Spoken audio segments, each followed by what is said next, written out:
Mariana kosa moa fa hotoizana hatramin'ny talata fahavalambin'ny folo ny volana martsa ho avy izao ny fahafahanao misafidy izay mpanao fanatanjahantena hitanao fa mendrika izay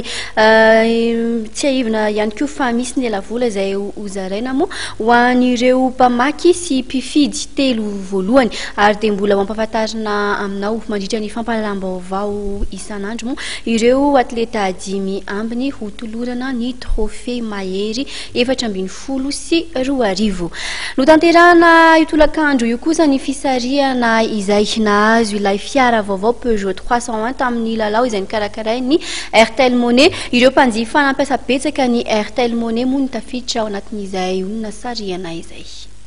Ny larana 03312 064 84 no tsara vitana ka voasarika nahazo ilay fiara Peugeot 301 tamin'ny lalao izay nokarakarain'ny Airtel Money. Ireo mpanjifa navita fampiasana Airtel Money ka nahazo isany oatra ny 300 no nandray anjarana tamin'ity atsapaka ity. Io tolakandro no tanterahana tetsivandry ny fisarihana.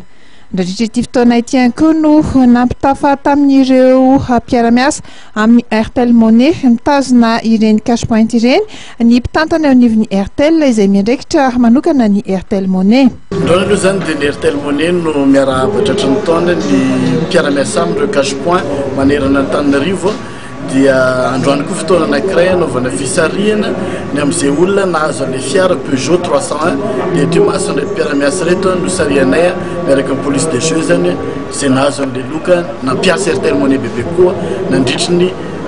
farany taona sy hatramin'ny volana febroary. Tanjona miara-miasa amin'ny cash point izay dia manakaiky kokoa andry zareo ary fifanakaloza-kevitra dia natao mba hanatsarana ny tena mivoatra moa zany dia ampitombona bebe kokoa ny tombony azon'ireo cash point miara-miasa amin'ny Airtel Money.